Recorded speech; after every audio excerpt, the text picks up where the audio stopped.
संस्कार। हाँ, संस्कार संस्कार वस्तु के रूप में क्या है, कहाँ है? देखो, संस्कार का मतलब ये है हाँ, पूर्णता के अर्थ में स्वीकृति। ठीक है। हाँ, पूर्णता के अर्थ में जितने भी स्वीकृतियां होते हैं वो सबका सब संस्कार।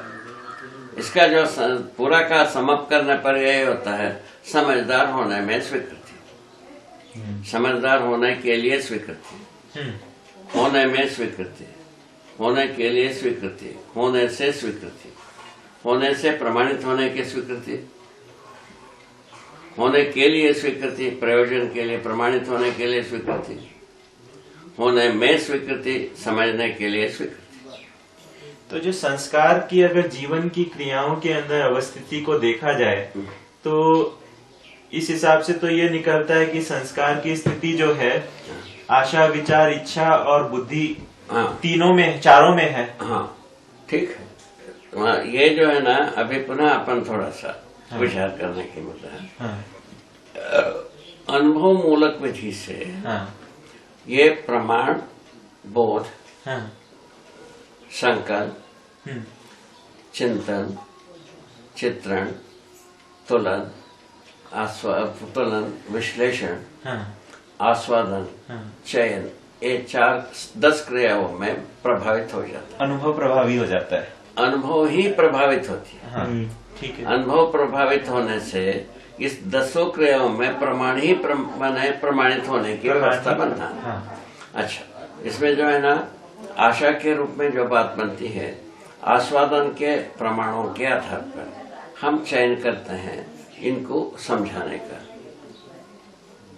इनके सामने प्रमाणित होने के लिए शुरू करते हैं, विचार के रूप में प्रमाणित होने के लिए तैयार करते हैं, इच्छा के रूप में प्रमाणित होने के लिए तैयारी करते हैं, ज्ञान रूप में प्रमाणित होने के लिए अपना तैयारी करते हैं। चारों विधाओं में हम प्रयास करते हैं। 4 विधा से,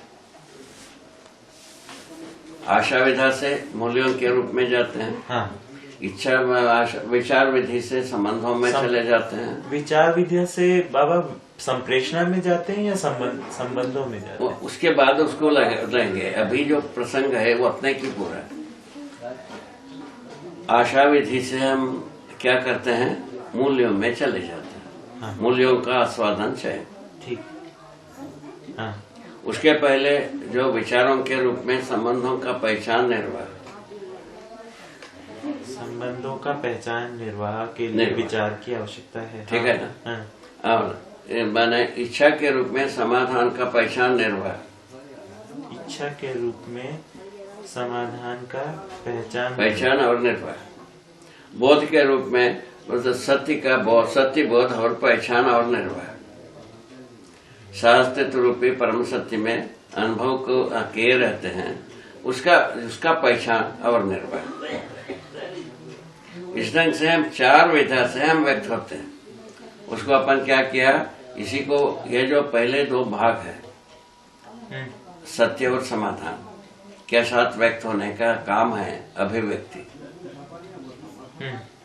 समाधान और न्याय के साथ जो व्यक्त होते हैं उसका नाम है संप्रेषण।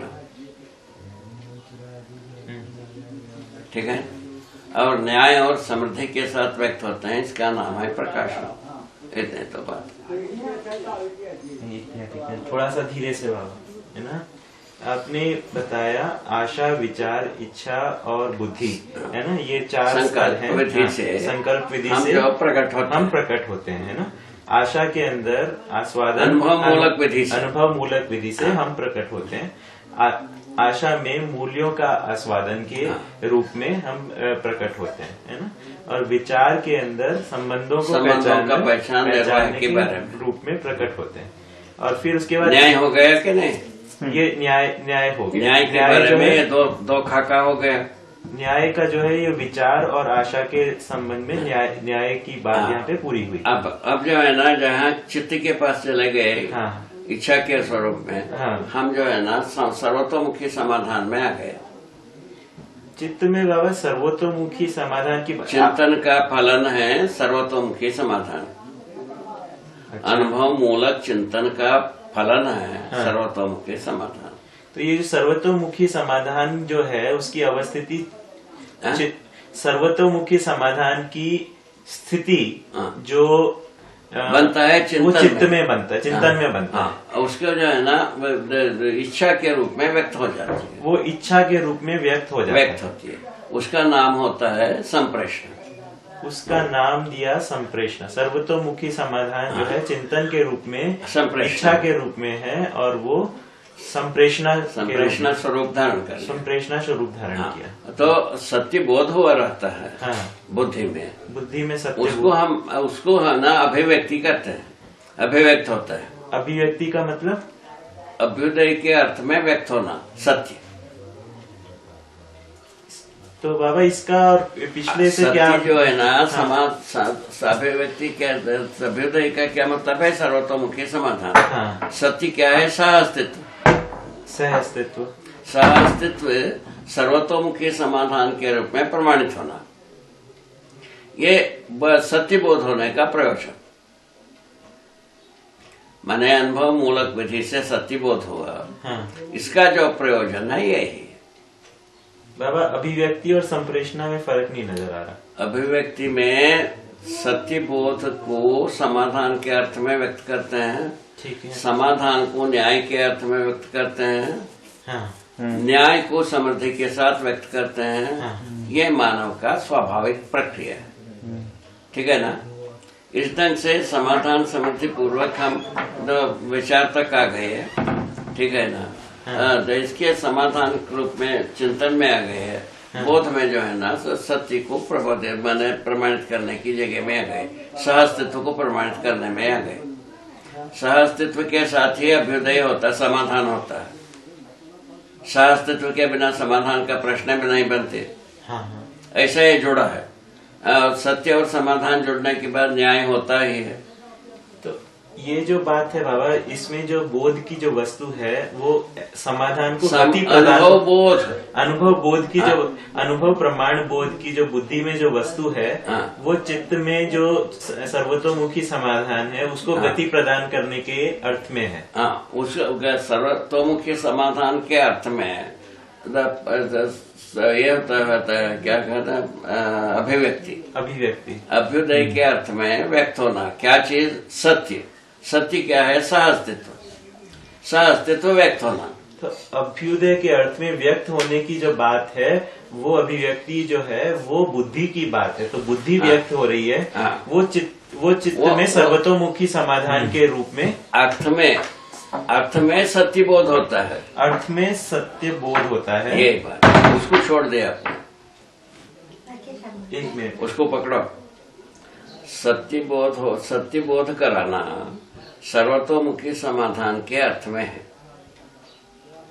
सत्य बोध कराना सर्वतोमुखी समाधान के अर्थ में है। समाधान को प्रमाणित करना न्याय के अर्थ में है। समाधान को प्रमाणित करना न्याय के अर्थ में है। न्याय का प्रकाशन करना समृद्धि के साथ ही होती है। ऐसा आदमी का स्वरूप बना है, इसी से अपन क्षेत्र है। अध्यात्मवाद जो है ना समृद्धि को छोड़ करके भागा, मिला नहीं, रहस्य में फंस गए। अब भौतिकवादियों को सत्य से लेन देन है, यंत्र से लेन देन है। बाबा एक अभी मेरा थोड़ा सा अभी भी मिस, हाँ, उसको अच्छी तरह से समझना। इस पर अब चाहे कितने भी समय लगे, हाँ, इसको पूरा किया।